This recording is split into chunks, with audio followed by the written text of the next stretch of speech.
निर्मला सीतारमण वित्त मंत्री,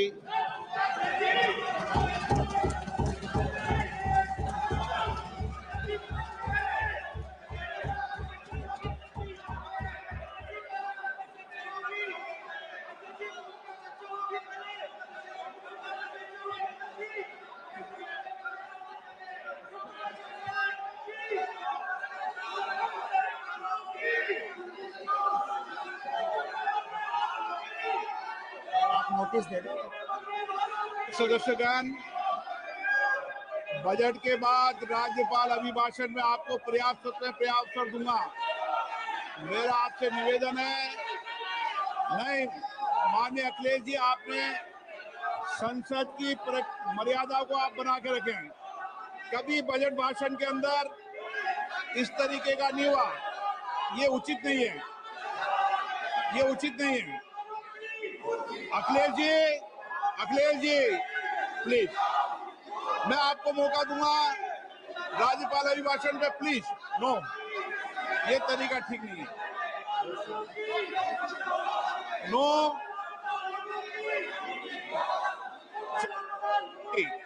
राज्यपाल अभिभाषण पे चर्चा होगी। नो तरीका। Honorable Speaker, I present the budget for 25-26. This budget continues our government's efforts to A. Accelerate growth, B. Secure inclusive development, C. Invigorate private sector investments, D. Uplift household sentiments, and E. Enhance spending power of India's rising middle class. Together, we embark on a journey to unlock our nation's tremendous potential for greater prosperity and global positioning under the leadership of Honorable Prime Minister Shri Narendra Modi. As we complete the first quarter of the 21st century, continuing geopolitical headwinds suggest lower global economic growth over the medium term. However, our aspiration for a Vikasit Bharat inspires us, and the transformative work we have done during our government's first 2 terms guides us to march forward resolutely. Our economy is the fastest growing among all major economies. Our development track record for the past 10 years and structural reforms have drawn global attention. Confidence in India's capability and potential has only grown in this period. We see the next 5 years as a unique opportunity to realize Sabka Vikas, stimulating balanced growth of all regions. The great Telugu poet and playwright Gurujada Apparao had said, "Deshamante matti kadoy, Deshamante manushuloy," meaning a country is not just its soil, a country is its people. In line with this, for us, Vikasit Bharat encompasses zero poverty, 100% quality good school education, access to high quality, affordable and comprehensive healthcare, 100% skilled labor with meaningful employment, 70% women in economic activities, and farmers making our country the food basket of the world. In this budget, the proposed development measures span 10 broad areas, focusing on Garib, youth, Annadata, and Nari, spurring agricultural growth and productivity, building rural prosperity and resilience, taking everyone together on an inclusive growth path, boosting manufacturing and furthering Make in India, supporting MSMEs, enabling employment-led development, investing in people, economy, and innovation, securing energy supplies, promoting exports, and nurturing innovation. For this journey of development, our 4 powerful engines are agriculture, MSME, investments, and exports. The fuel, our reforms. Our guiding spirit, inclusivity, and the destination, Vikasit Bharat. This budget aims to initiate transformative reforms across 6 domains. During the first 5 years, these will augment our growth potential and global competitiveness. The domains are taxation, power sector, urban development, mining, financial sector, and regulatory reforms. Agriculture as the first engine. Now I move to specific proposals, beginning with agriculture as the first engine.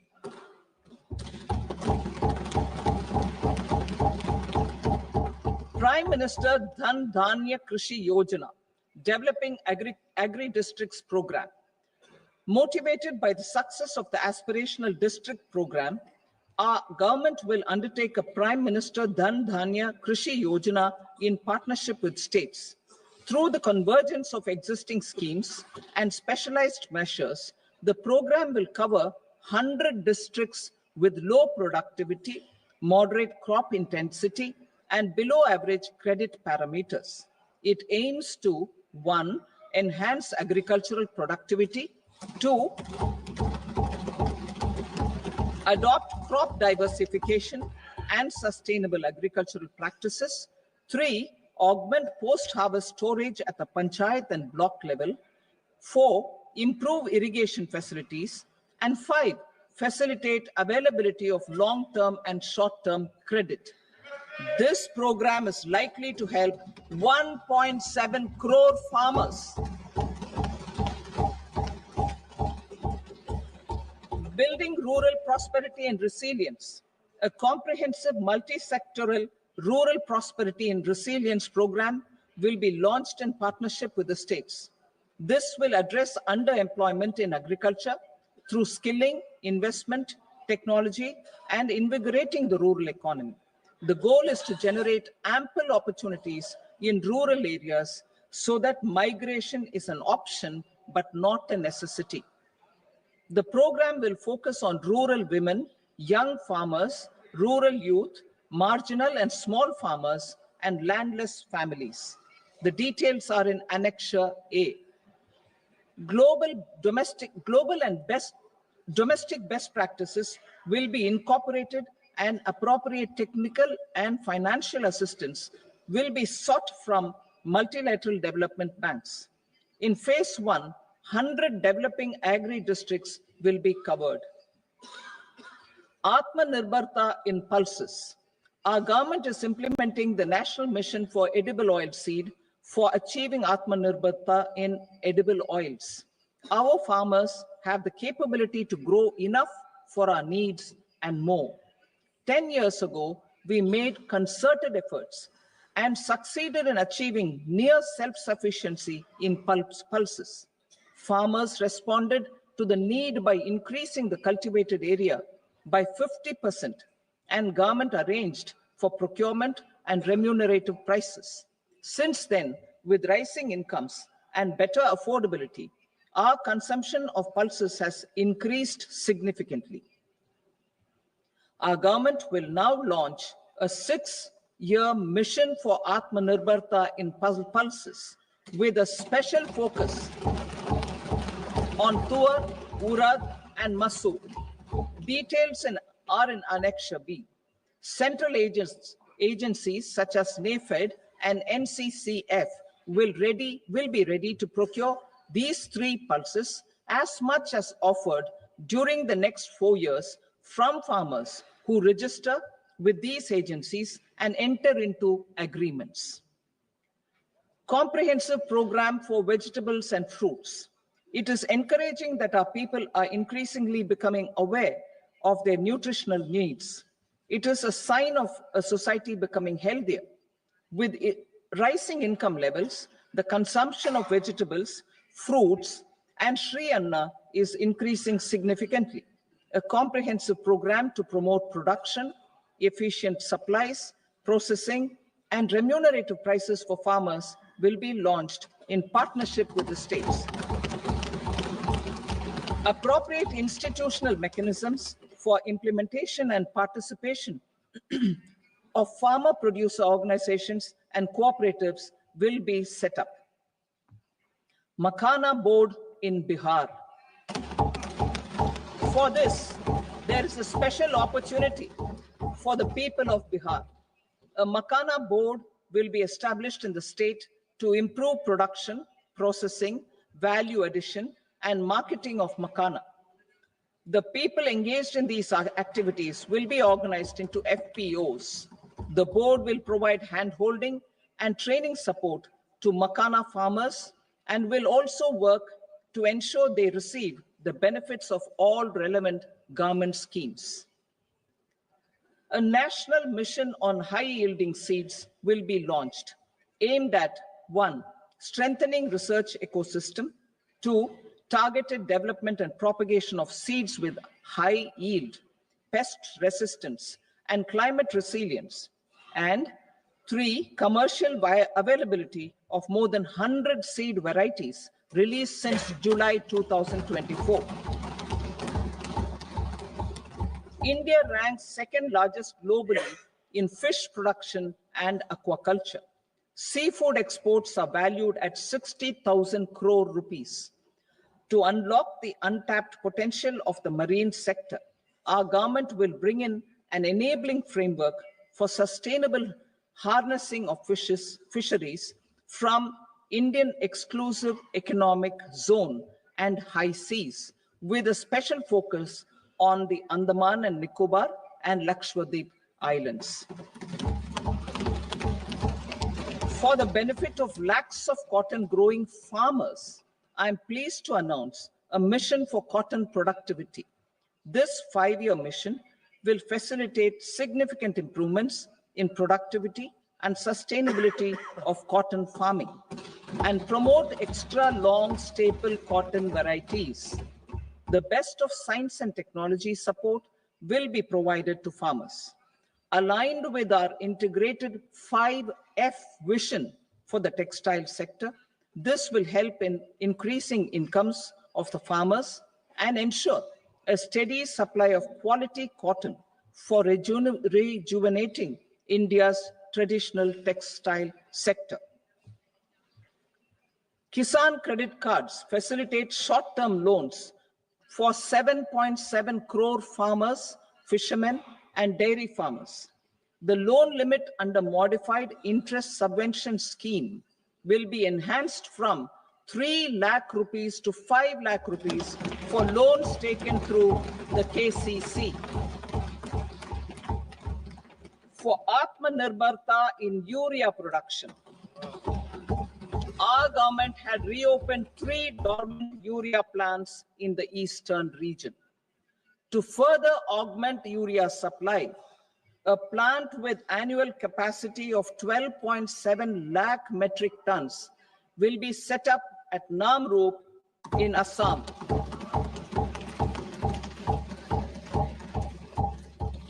India Post, with 1.5 lakh rural post offices, complemented by the India Post Payment Bank and a vast network of 2.4 lakh Dak Sevaks, will be repositioned to act as a catalyst for the rural economy. Details are at Annexure C.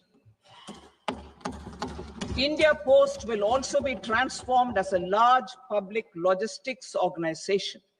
This will meet the rising needs of Vishwakarmas, new entrepreneurs, women, self-help groups, MSMEs, and the large business organizations. Our government will provide support to NCDC for its lending operations for the cooperative sector. MSMEs as the second engine. Now I move to MSMEs as the second engine, which encompasses manufacturing and services with a focus on MSMEs numbering 5.7 crores. Currently, over 1 crore registered MSMEs, employing 7.5 crore people and generating 36% of our manufacturing, have come together to position India as a global manufacturing hub. With their quality products, these MSMEs are responsible for 45% of our exports to help them achieve higher efficiencies of scale, technological upgradation, and better access to capital. The investment and turnover limits for classification of all MSMEs will be enhanced to 2.5 and 2 times respectively. This will give them the confidence to grow and generate employment for our youth. The details are given in Annexure D.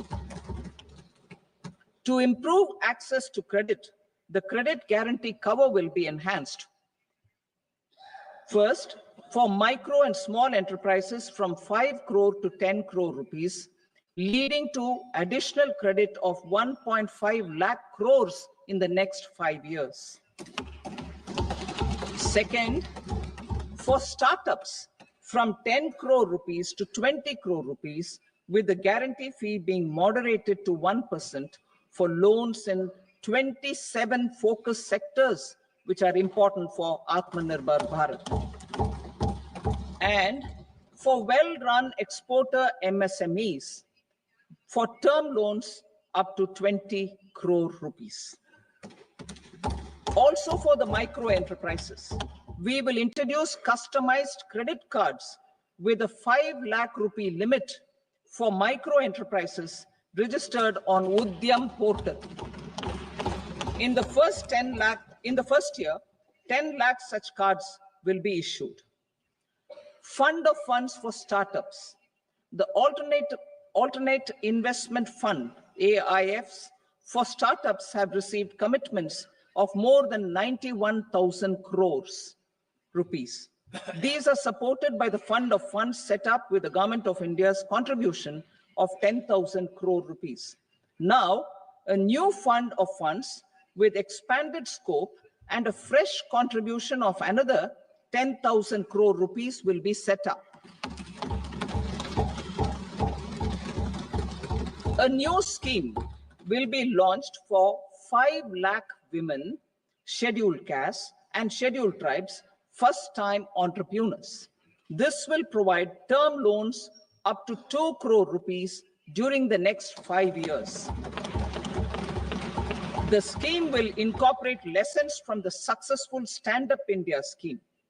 Online capacity building for entrepreneurship and managerial skills will also be organized. Measures for labor-intensive sectors. To promote employment and entrepreneurship opportunities in labor-intensive sectors, our government will undertake specific policy and facilitation measures. To enhance the productivity, quality, and competitiveness of India's footwear and leather sector, a focus product scheme will be implemented.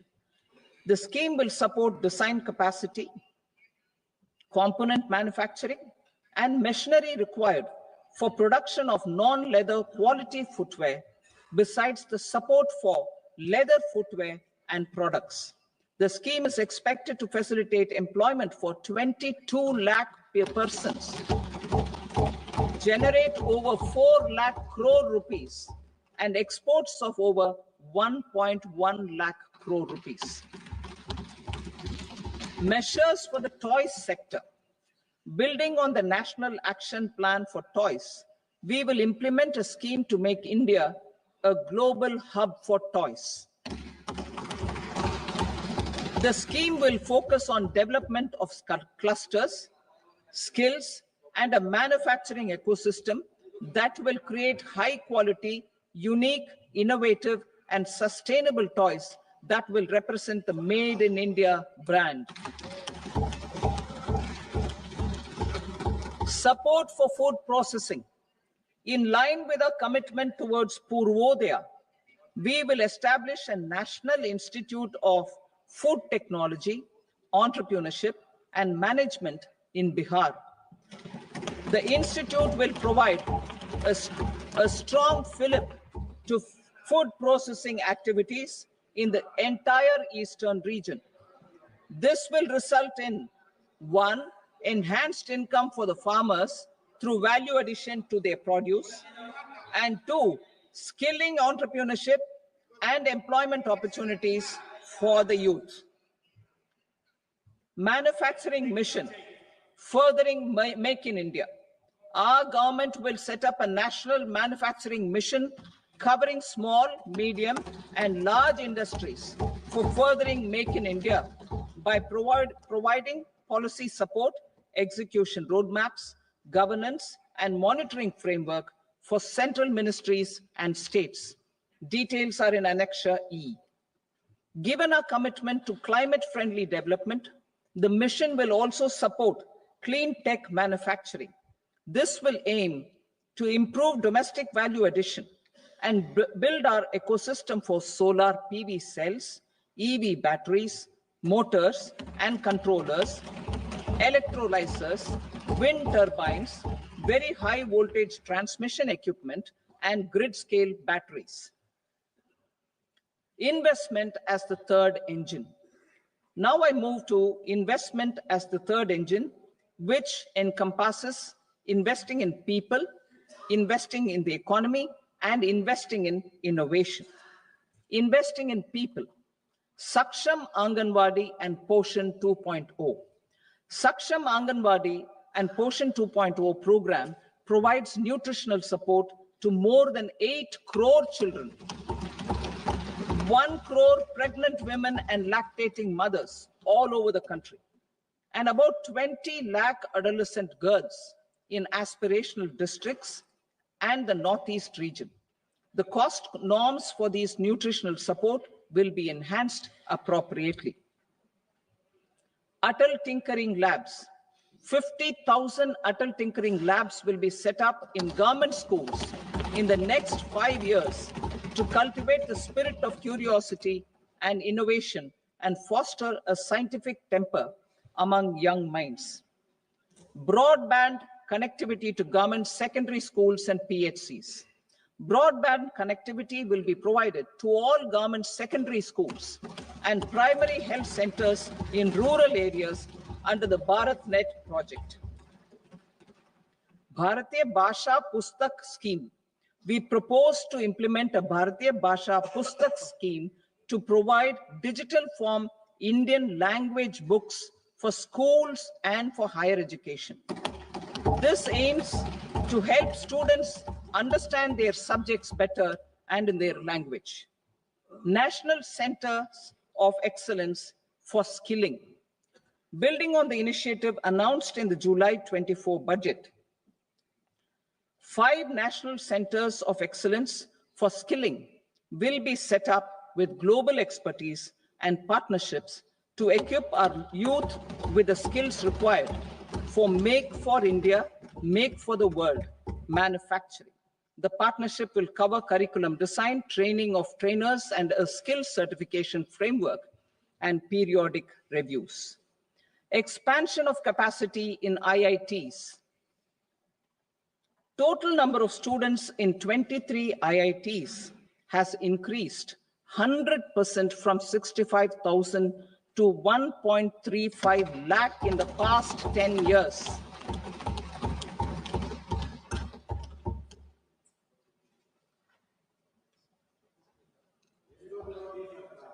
Additional infrastructure will be created in the 5 IITs started after 2014 to facilitate education for 6,500 more students. Hostel and other infrastructure capacity at IIT Patna will also be expanded.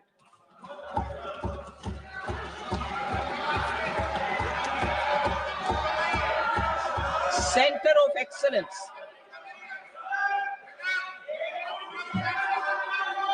Center of Excellence in AI for Education.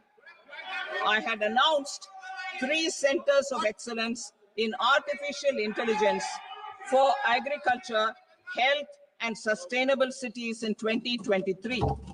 Now a center of excellence in artificial intelligence for education will be set up with a total outlay of 500 crores.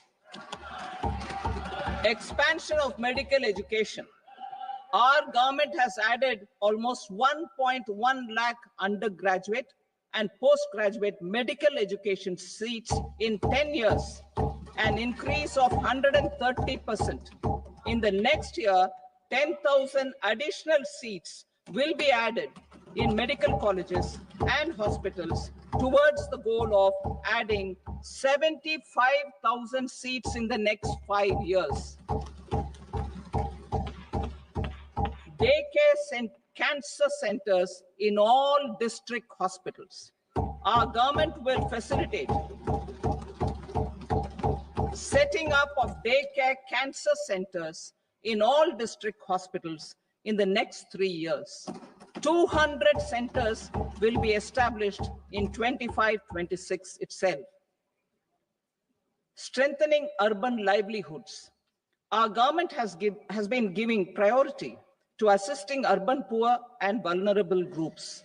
A scheme for socio-economic upliftment of urban workers will be implemented to help them improve their incomes, have sustainable livelihoods, and a better quality of life. PM Swanidhi scheme has benefited more than 68 lakh street vendors, giving them respite from high interest informal sector loans. Building on this success, the scheme will be revamped with enhanced loans from banks, UPI-linked credit cards with 30,000 rupees limit, and capacity building support. Social Security Scheme for welfare of online platform workers. Gig workers of online platforms provide great dynamism to the new age services economy. Recognizing their contribution, our government will arrange for their identity cards and registration on the e-Shram portal. They will be provided healthcare under PM Jan Arogya Yojana. This measure is likely to assist nearly 1 crore gig workers.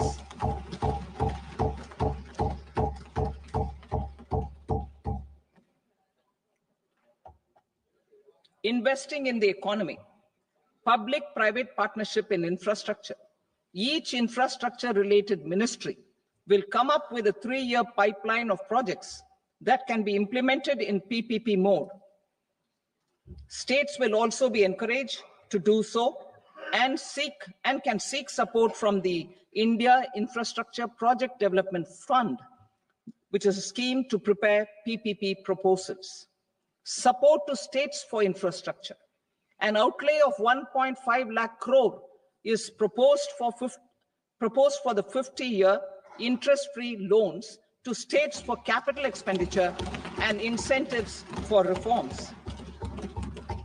Building on the success of the first asset monetization plan announced in 2021, the second plan for 2025 to 30 will be launched to plow back capital of 10 lakh crore in new projects. Regulatory and fiscal measures will be fine-tuned to support the plan. Jal Jeevan Mission.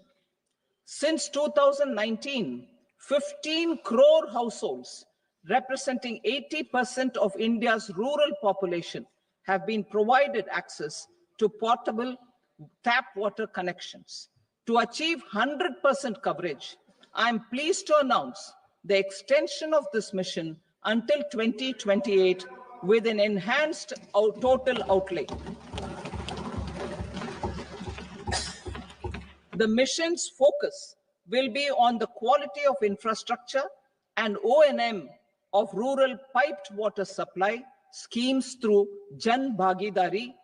A separate MOU or separate MOUs will be signed with the states and union territories to ensure sustainability and citizen-centric water services delivery. Urban sector reforms. Building on the July budget proposals, urban sector reforms related to governance, municipal services, urban land, and planning will be incentivized. Urban Challenge Fund. The government will set up an Urban Challenge Fund of 1 lakh crore rupees to implement the proposals for cities as growth hubs, creative redevelopment of cities, and for water and sanitation purposes announced in the July budget. This fund will finance up to 25% of the cost of bankable projects, with a stipulation that at least 50% of the cost is funded from bonds, bank loans, and PPPs. An allocation of 10,000 crore is proposed in 2025-26. Power sector reforms. We will incentivize electricity distribution reforms and augmentation of intrastate transmission capacity by states. This will improve financial health and capacity of electricity companies. Additional borrowing of 0.5% of GSDP will be allowed to states contingent on these reforms. Nuclear energy mission for Vikasit Bharat. Development of at least 100 gigawatt of nuclear energy by 2047 is essential for our energy transition efforts. For an active partnership with the private sector towards this goal, amendments to the Atomic Energy Act and the Civil Liability for Nuclear Damage Act will be taken up. A nuclear energy mission for research and development of small modular reactors with an outlay of 20,000 crore will be set up. At least 5 indigenously developed small modular reactors will be operationalized by 2033. Shipbuilding. The shipbuilding financial assistance policy will be revamped to address cost disadvantages. This will also include credit notes for shipbreaking in Indian yards to promote the circular economy. Large ships above a specified size will be included in the infrastructure harmonized master list. Shipbuilding clusters will be facilitated to increase the range, categories, and capacity of ships. This will include additional infrastructure, facilities, skilling, and technology to develop the entire ecosystem. Maritime Development Fund. For long-term financing for the maritime industry, a Maritime Development Fund with a corpus of 25,000 crore rupees will be set up. This will be for distributed support and promoting competition. This will have up to 49% contribution by the government, and the balance will be mobilized from ports and from private sector. UDAN regional connectivity schemes.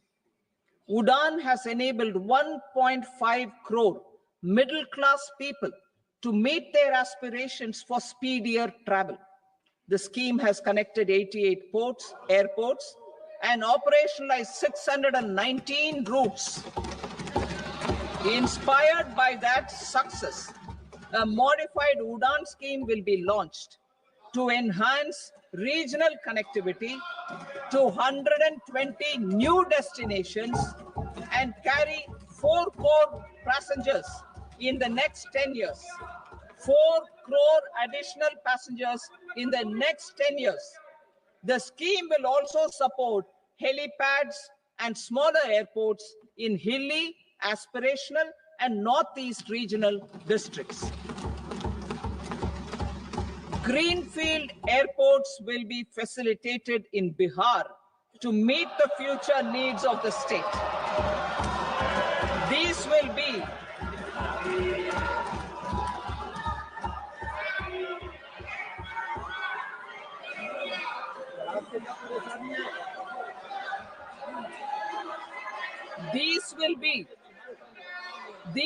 be in addition to the expansion of the capacity of Patna Airport and a brownfield airport in Beta. Western Kosi Canal project in Mithilanchal. Financial support will be provided for the Western Kosi Canal ERM project, benefiting a large number of farmers cultivating over 50,000 hectares of land in the Mithilanchal region of Bihar. Mining sector reforms. Mining sector reforms, including those for minor minerals, will be encouraged through sharing of best practices and institutions of a state mining index. A policy for recovery of critical minerals from tailings will be brought out. Under the special window for affordable and mid-income housing, SWAMI, 50,000 dwelling units in stressed housing projects have been completed and keys handed over to home buyers. Another 40,000 units will be completed in 2025, further helping middle-class families who were paying EMIs on loans taken for apartments while also paying rent for their current dwellings. Building on this success, SWAMI Fund 2 will be established as a blended finance facility with contribution from the government, banks, and private investors. This fund of 15,000 crore rupees will aim for expeditious completion of another 1 lakh units. PM Gati Shakti data for private sector. For furthering PPPs and assisting the private sector in project planning, access to relevant data and maps from the PM Gati Shakti portal will be provided. Tourism for employment-led growth. Top 50 tourist destination sites in the country will be developed in partnership with states through a challenge mode. Land for building key infrastructure will have to be provided by the states. Hotels in these destinations will be included in the infrastructure harmonized list. The following measures will be taken for facilitating employment-led growth. Organizing intensive skill development programs for our youth, including in institutes of hospitality management. Providing mudra loans for homestays. Improving ease of travel and connectivity to tourist destinations. Providing performance-linked incentives to states for effective destination management, including tourist amenities, cleanliness, and marketing efforts.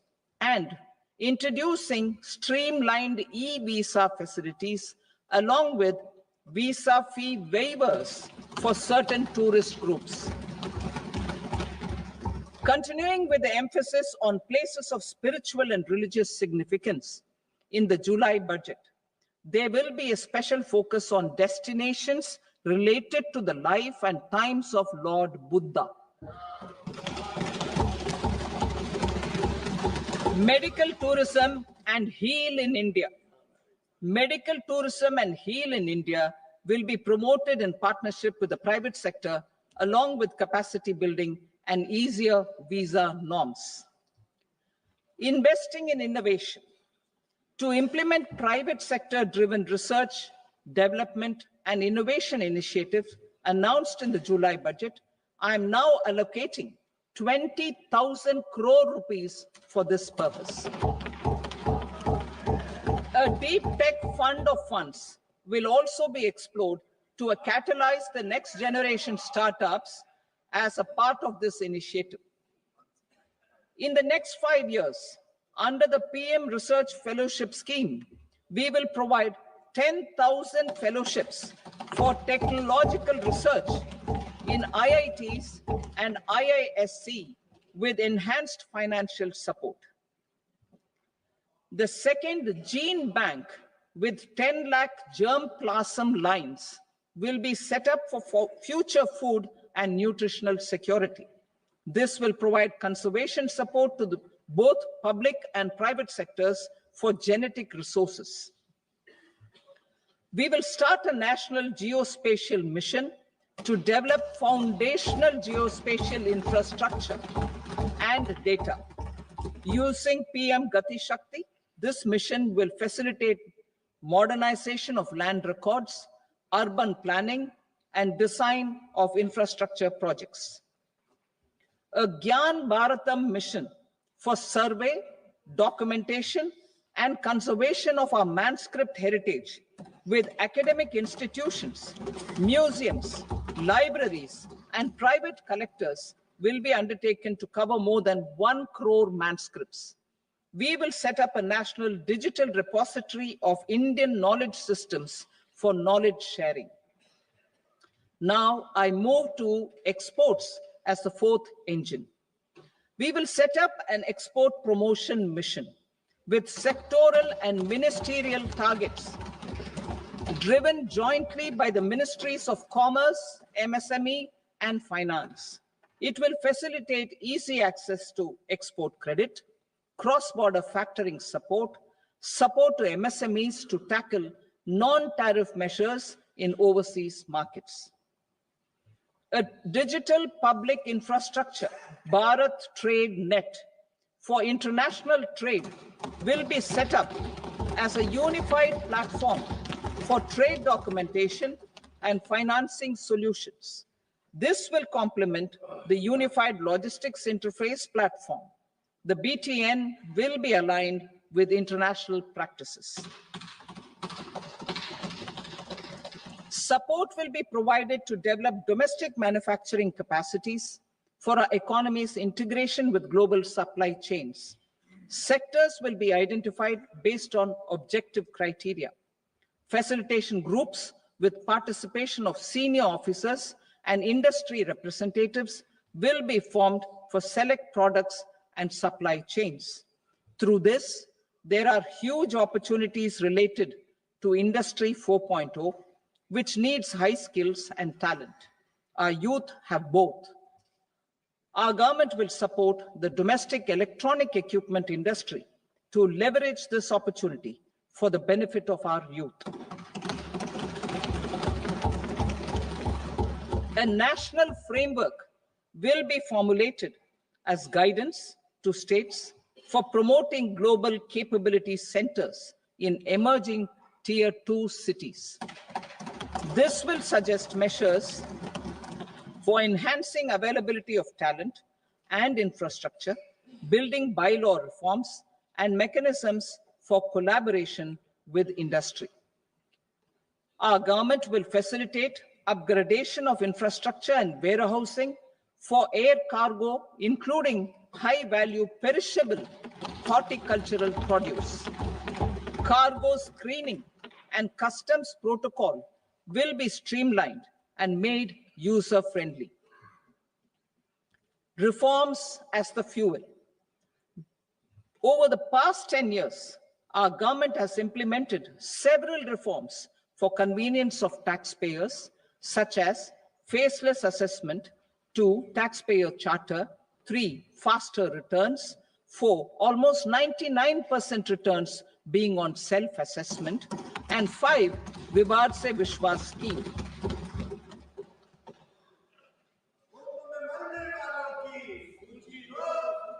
Continuing these efforts, I reaffirm the commitment of the tax department to trust first, scrutinize later. I also propose to introduce the new income tax bill next week. I will detail the indirect tax reforms and changes in direct taxes in Part B. Financial sector reforms. The FDI limit for the insurance sector will be raised from 74 to 100%. This enhanced limit will be available for those companies which invest the entire premium in India. The current guardrails and conditionalities associated with foreign investment will be reviewed and simplified. The services of India Post Payment Bank will be deepened and expanded in rural areas. NABFID will set up a partial credit enhancement facility for corporate bonds for infrastructure. Public sector banks will develop Grameen Credit Score Framework to serve the credit needs of SHG members and people in rural areas. A forum for regulatory coordination and development of pension products will be set up. To implement the earlier announcement on simplifying the KYC processes, The revamped central KYC registry will be rolled out in 2025. We will also implement a streamlined system for periodic updating. Requirements and procedures for speedy approval of company mergers will be rationalized. The scope for fast-track mergers will also be widened and the process made simpler. As proposed in the interim budget, we signed bilateral investment treaties with 2 countries in 2024 to encourage sustained foreign investment, and in the spirit of First Develop India, the current model BIT will be revamped and made more investor-friendly. In the last 10 years, in several aspects, including financial and non-financial, our government has demonstrated a steadfast commitment to ease of doing business. We are determined to ensure that our regulations must keep up with technological innovations and global policy developments. A light touch regulatory framework based on principles and trust will unleash productivity and employment. Through this framework, we will update regulations that were made under old laws. To develop this modern, flexible, people-friendly, and trust-based regulatory framework appropriate for the 21st century, I propose 4 specific measures. A high-level committee for regulatory reforms will be set up for a review of all non-financial sector regulations, certifications, licenses, and permissions. The committee will be expected to make recommendations within a year. The objective is to strengthen trust-based economic governance and take transformational measures to enhance ease of doing business, especially in matters of inspection and compliances. States will be encouraged to join in this endeavor. An investment friendliness index of states will be launched in 2025 to further the spirit of competitive, cooperative federalism.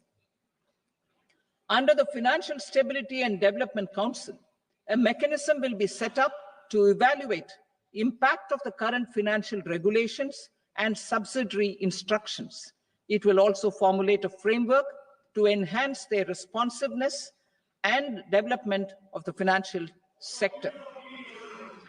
In the Jan Vishwas Act 2023, more than 180 legal provisions were decriminalized. Our government will now bring up the Jan Vishwas Bill 2.0 to decriminalize more than 100 provisions in various laws. I now move to fiscal policy. In the July budget, I had committed to staying the course for fiscal consolidation. Our endeavor will be to keep the fiscal deficit each year such that central government debt remains on a declining path as a percentage of the GDP. The roadmap for the next 6 years has been detailed in the FRBM statement. Revised estimates for 2024-25. The revised estimate of the total receipts other than borrowings is 31.47 lakh crore rupees, of which the net tax receipts are 25.57 lakh crore rupees. The revised estimate of the total expenditure is 47.16 lakh crore rupees, of which the capital expenditure is about 10.18 lakh crore rupees. The revised estimate of the fiscal deficit is 4.8% of the GDP. Budget estimates for 25-26. Coming to 25-26, the total receipts other than borrowings and total expenditure are estimated at 34.96 lakh crore rupees and 50.65 lakh crore rupees respectively. The net tax receipts are estimated at 28.37 lakh crore rupees. The fiscal deficit is estimated to be 4.4% of GDP. To finance the fiscal deficit, The net market borrowings from dated securities are estimated at 11.54 lakh crore.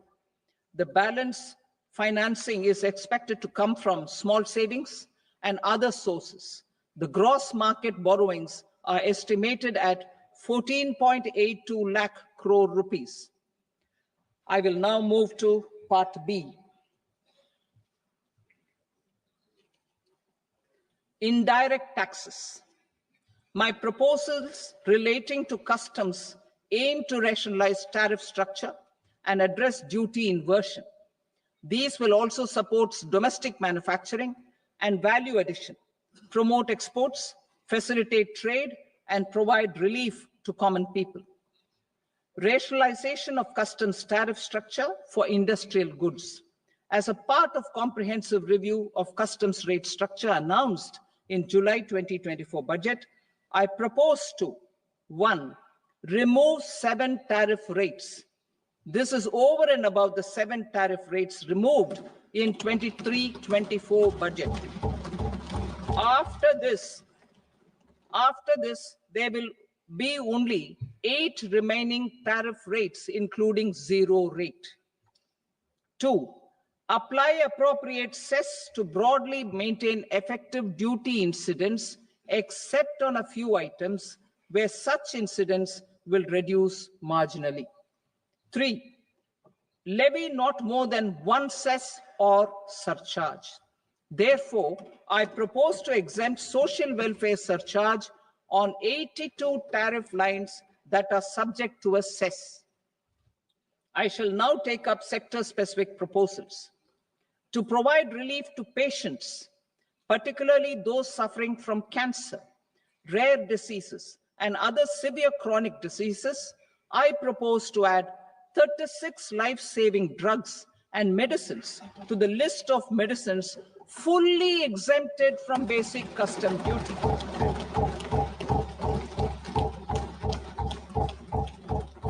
I also propose to add 6 life-saving medicines to the list attracting concessional custom duty of 5%.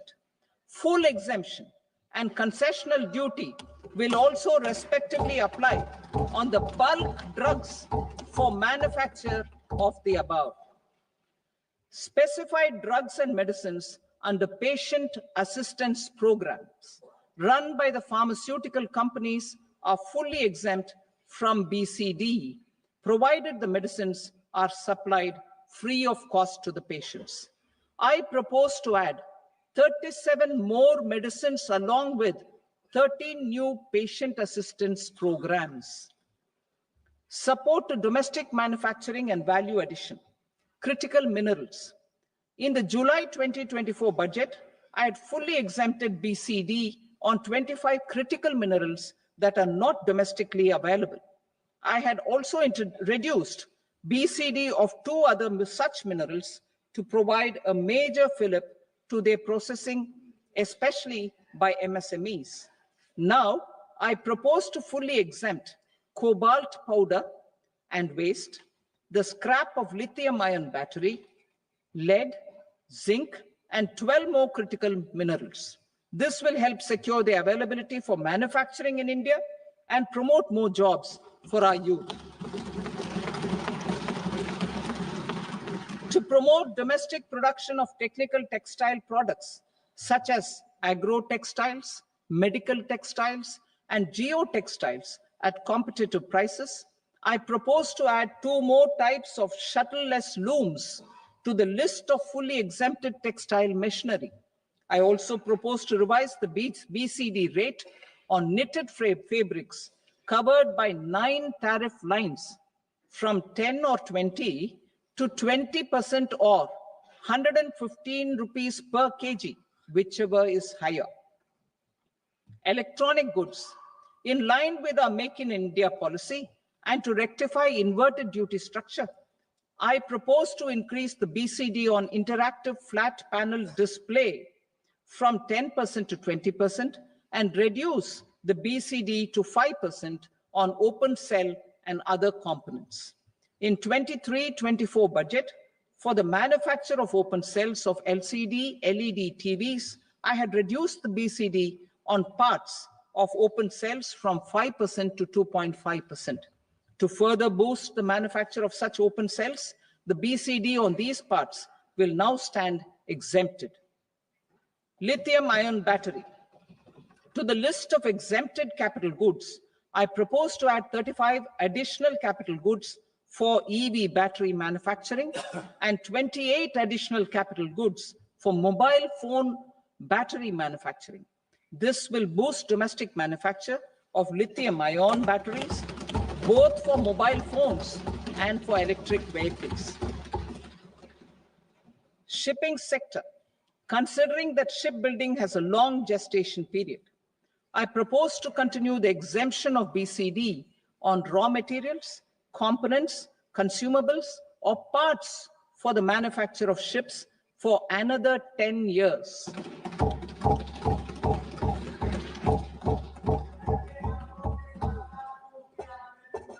I also propose the same dispensation for shipbreaking to make it more competitive. Telecommunication. To prevent classification disputes, I propose to reduce the BCD from 20% to 10% on carrier-grade Ethernet switches to make it at par with non-carrier-grade Ethernet switches. Export promotion. To facilitate exports of handicrafts, I propose to extend the time period for export from 6 months to 1 year, further extendable by another 3 months if required. I also propose to add 9 items to the list of duty-free inputs. Leather sector. I propose to fully exempt BCD on wet blue leather to facilitate imports for domestic value addition and employment. I also propose to exempt crust leather from 20% export duty to facilitate exports by small tanners. Marine products. To enhance India's competitiveness in the global seafood market, I propose to reduce BCD from 30% to 5% on frozen fish paste, surimi, for manufacture and export of its analog products. I also propose to reduce BCD from 15% to 5% on fish hydrolysates for manufacture of fish and shrimp feed. In July 2024 budget, to promote development of domestic MROs for aircraft and ships, I had extended the time limit for export of foreign origin goods that were imported for repairs from 6 months to 1 year and further extendable by 1 year. I now propose to extend the same dispensation for railway goods. Time limit for provisional assessment. Presently, the Customs Act 1962 does not provide any time limit to finalize provisional assessments, leading to uncertainty and cost to trade. As a measure of promoting ease of doing business, I propose to fix a time limit of 2 years, extendable by a year, for finalizing the provisional assessment. I propose to introduce a new provision that will enable importers or exporters, after clearance of goods, to voluntarily declare material facts and pay duty with interest but without penalty. This will incentivize voluntary compliance. However, this will not apply in cases where department has already initiated audit or investigation proceedings. For industry to better plan their imports, I propose to extend the time limit for the end use of imported inputs in the relevant rules from 6 months to 1 year. This will provide operational flexibility in view of cost and uncertainty of supply. Further, such importers will now have to file only quarterly statements instead of a monthly statement.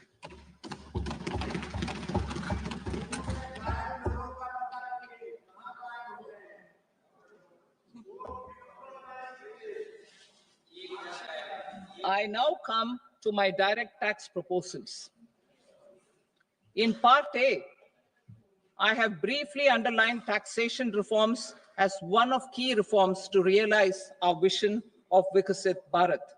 In respect of criminal law, our government had earlier ushered in Bharatiya Nyaya Sanhita, replacing Bharatiya Danda Sanhita.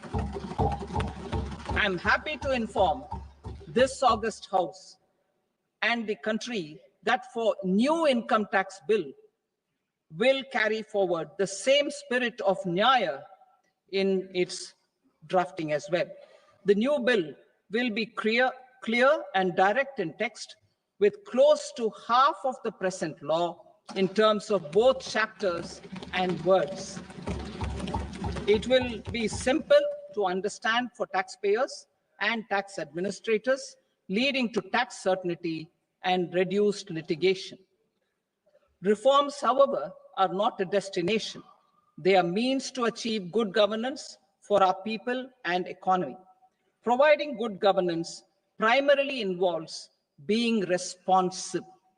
The Tirukural captures this in verse 542, which reads, "Vaanokki vaazhum ulagallam, mannavan kol nokki vaazhum kudi," meaning, just as the living beings live expecting rains, citizens live expecting good governance. Our government is committed to keeping an ear to the ground and a finger on the pulse and responding while balancing our national building efforts.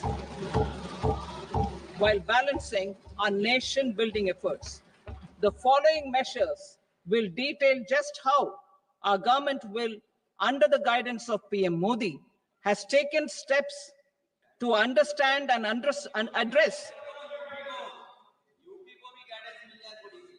I repeat that sentence, sir. The following measures will detail just how our government, under the guidance of PM Modi, has taken steps to understand and address the needs voiced by our citizens. My tax proposals are guided by this spirit. The objectives of my proposals are as follows: personal income tax reforms with special focus on middle class, rationalization of TDS and TCS for easing difficulties, encouraging voluntary compliance, reducing compliance burden, ease of doing business, employment and investment.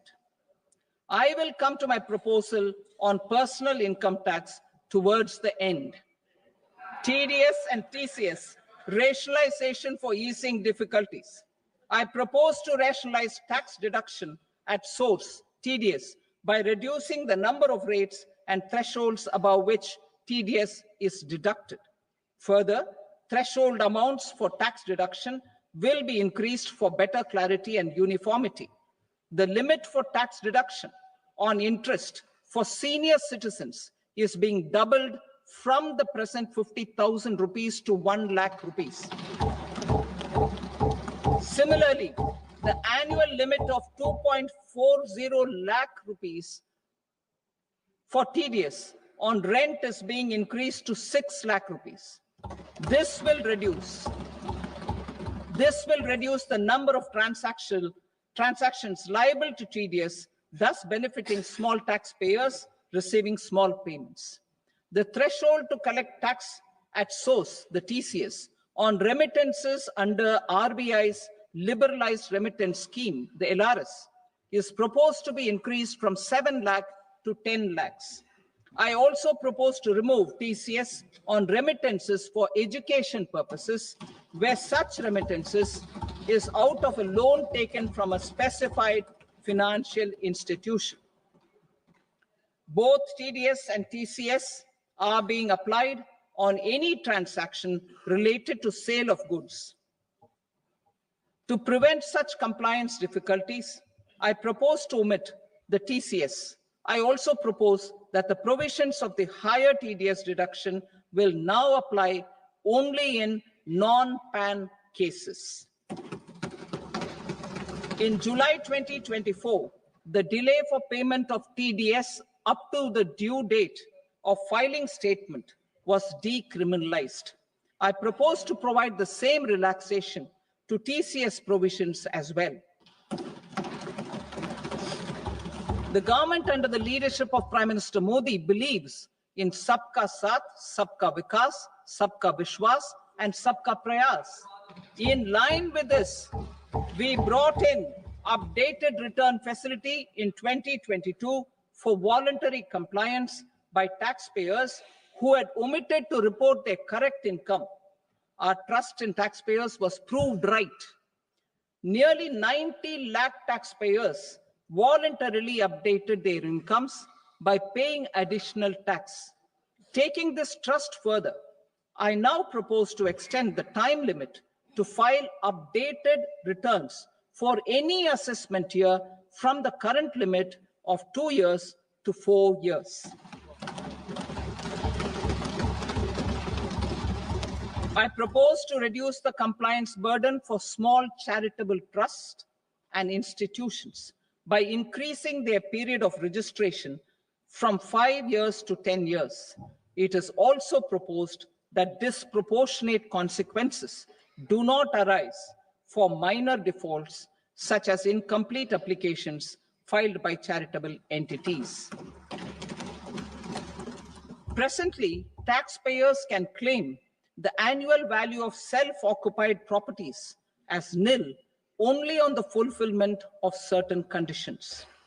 Considering the difficulties faced by taxpayers, it is proposed to allow the benefit of 2 such self-occupied properties without any condition.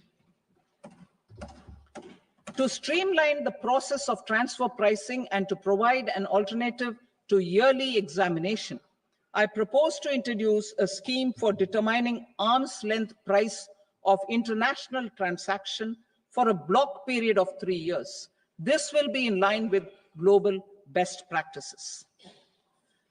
With a view to reduce litigation and provide certainty in international taxation, the scope of safe harbor rules is being expanded. A number of senior and very senior citizens have very old national savings schemes accounts. As interest is no longer payable on such accounts, I propose to exempt withdrawals made from NSS by individuals on or after 29th August 2024. I am also proposing to allow similar treatment to NPS Vatsalya accounts as is available to normal NPS accounts subject to overall limits. In my speech in July 2024, I had promised that all processes, including giving effect to appellate orders, shall be digitalized and made paperless over the next 2 years. So I'm happy to announce that digitalization is being made operational now. In July 2024, we brought in the Vivad Se Vishwas scheme to resolve income tax disputes pending in appeal. The scheme has received a great response, with nearly 33,000 taxpayers having availed of the scheme to settle their disputes. I have a few proposals to promote investment and employment. It is proposed to provide a presumptive taxation regime for non-residents who provide services to a resident company that is establishing or operating an electronics manufacturing facility. I further propose to introduce a safe harbor for tax certainty for non-residents who store components for supply to specified electronics manufacturing units. Presently, the tonnage tax scheme is available only to seagoing ships.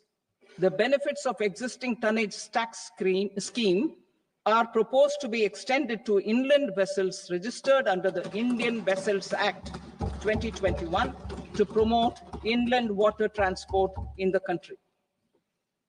Extension for incorporation of startups. We continue to support the Indian startup ecosystem. I propose to extend the period of incorporation by 5 years to allow the benefit available to startups which are incorporated before 1/4/2030. In order to attract and promote additional activities in the IFSC, I am inter alia proposing specific benefits to ship leasing units insurance offices, and treasury centers of global companies which are set up in IFSC. Further, to claim benefits, the cutoff date for commencement in IFSC has also been extended by 5 years to 31/3/2030. Category 1 and Category 2 AIFs are undertaking investments in infrastructure and other such sectors. I propose to provide certainty of taxation to these entities on the gains from securities, to promote funding from sovereign wealth funds and pension funds to the infrastructure sector. I propose to extend the date of making an investment by 5 more years up to 31st March 2030.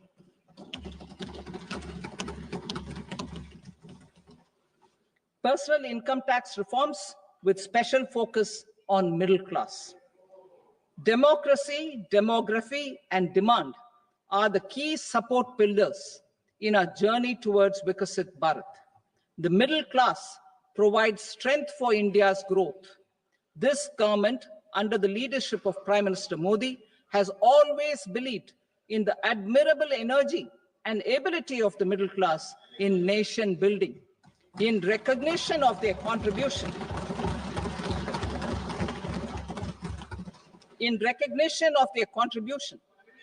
we have periodically reduced their tax burden. Right after 2014, the nil tax slab was raised to 2.5 lakhs of rupees, which was further raised to 5 lakh rupees in 2019 and to 7 lakh rupees in 2023. This is reflective of our government's trust on the middle class taxpayers. I am now happy to announce that there will be no income tax payable up to income of 12 lakh rupees.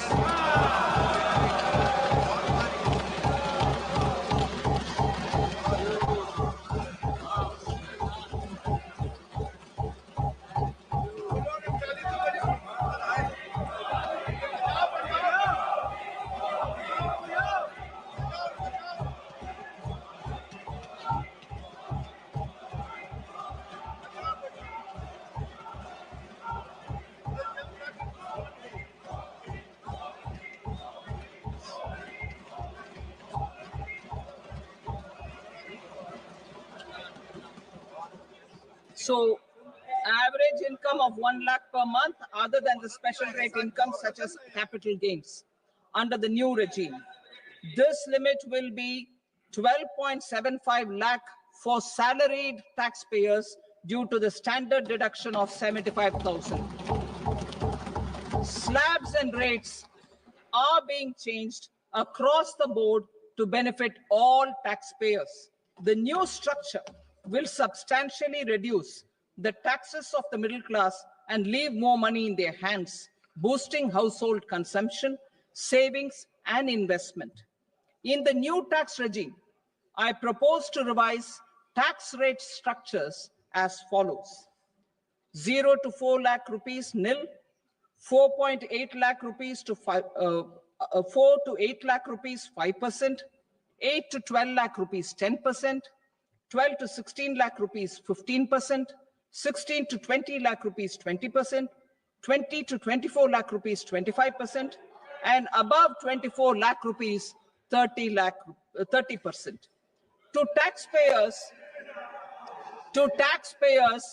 up to 12 lakh of normal income, other than special rate income such as capital gains. I read that again. To taxpayers up to 12 lakh of income, other than special rate income such as capital gains, tax rebate is being provided in addition to the benefit due to slab rate reduction in such a manner that there is no tax payable by them. The total tax benefit of slab rate changes and rebate at different income levels can be illustrated with a few examples. A taxpayer in the new regime with an income of 12 lakh rupees will get a benefit of 80,000 rupees in tax, which is 100% of tax payable as per the existing rates. A person having income of 18 lakh rupees will get a benefit of 70,000 rupees in tax. That is 30% of tax payable as per existing rates. A person with an income of 25 lakh gets a benefit of 1,10,000 rupees. That is 25% of his tax payable as per existing rates. Details of my tax proposals are given in the annexure. As a result of these proposals, Honorable Speaker, sir, revenue of about 1 lakh crore in direct taxes and 2,600 crores in indirect taxes will be foregone. Mr. Speaker, sir, with this, I commend the budget to this august House.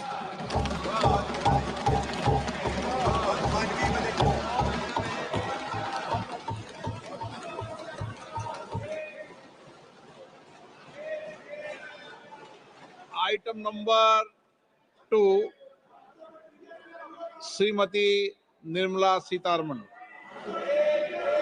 Sir, with your permission, I rise to lay on the table the following statements under Section 3(1) of the Fiscal Responsibility and Budget Management Act, 2003. Medium-term fiscal policy cum fiscal policy strategy statement and macroeconomic framework statement. Item number 3, Srimati Nirmala Sitharaman. Sir, with your permission, I rise to move for leave to introduce the Finance Bill 2025. प्रश्न ये है कि विधेयक को पुनर्स्थापित करने की अनुमति प्रदान की जाए। जो सदस्य इसके पक्ष में हाँ कहें, जो सदस्य विरोध में ना कहें। मेरे विचार में निर्णय हाँ वालों के पक्ष में हुआ, हाँ वालों के पक्ष में अनुमति प्रदान की जाती है। माननीय मंत्री जी, अब विधेयक को पुनर्स्थापित करें। Sir, I introduce the bill. Thank you. सभा की कार्रवाई सोमवार दिनांक 3 फरवरी 2025 को प्राप्त 11 बजे तक के लिए स्थगित की जाती है।